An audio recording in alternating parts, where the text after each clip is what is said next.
Wow. Be able to visit the whole country. Thank you so much. Explore the beauties that our country has. That's right. Right.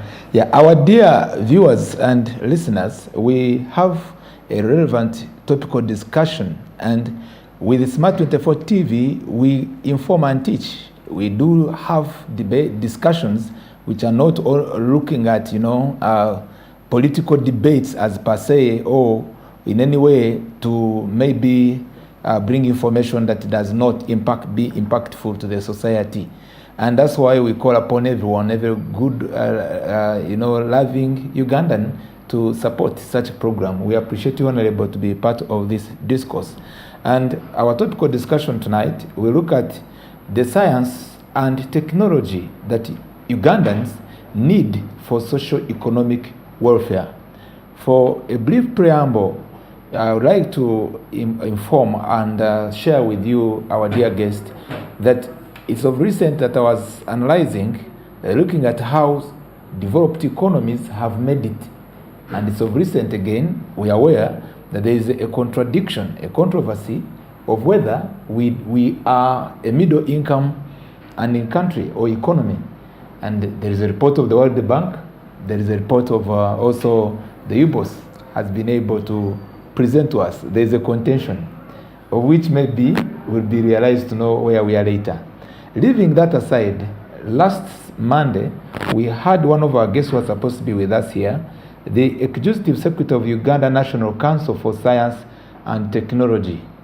And also, we are aware, dear viewers, that this country, in the National Development Plan, it is a deliberate plan to ensure that we alleviate our country to be a well-founded country in matters of industry, research, and innovation.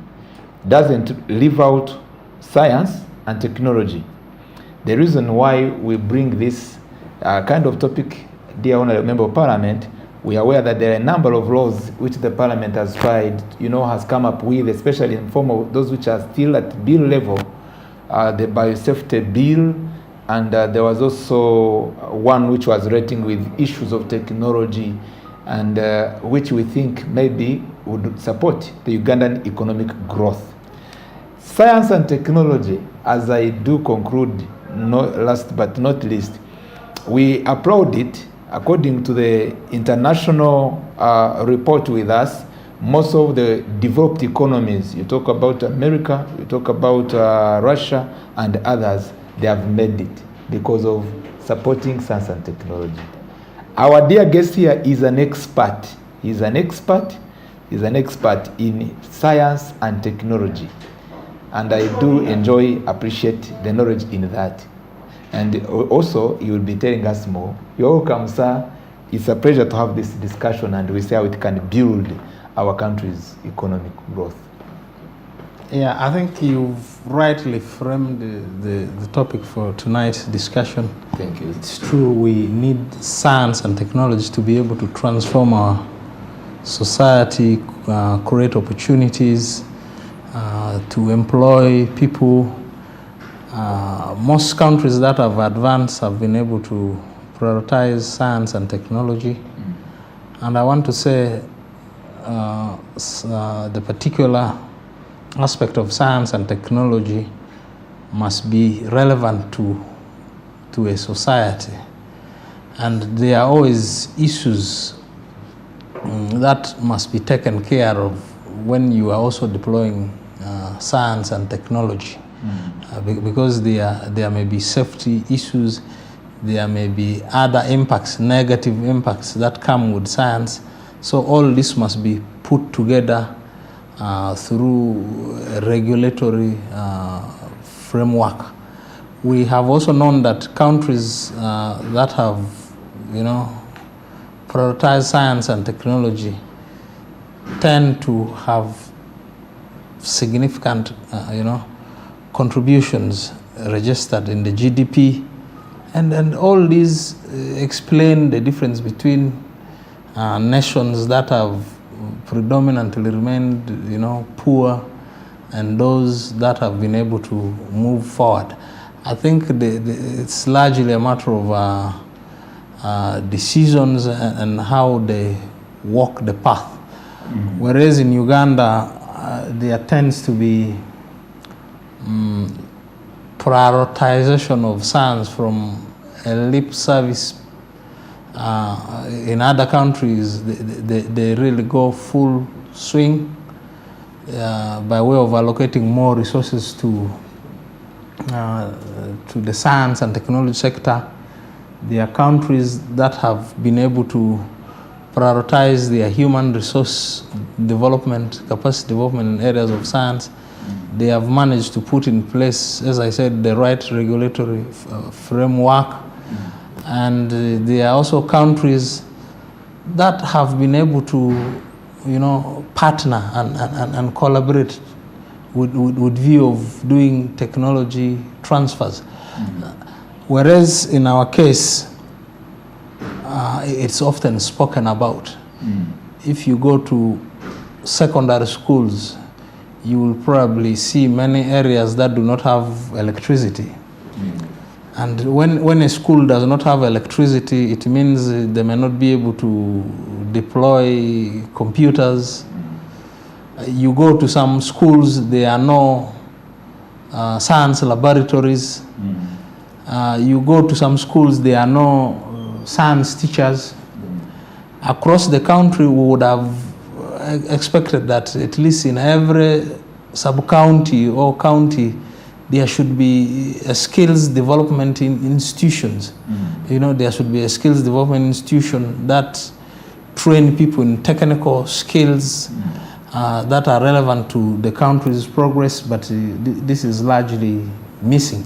If you go to the budget, these sectors receive meager share. So it tells you that we have not appreciated the relevance of science and technology in today's global village. And yet we have to compete with the other nations in different aspects of life. Therefore, if this country is to move forward, it should not just be the usual talk, the rhetoric. We should be able to be practical. We should be able to prioritize.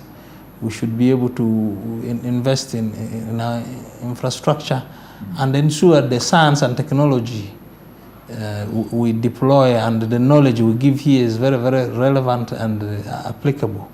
Sometimes you find professors who are trained in science and technology and they cannot invent anything. A professor takes his vehicle to maybe Katue or those who have not even highly read.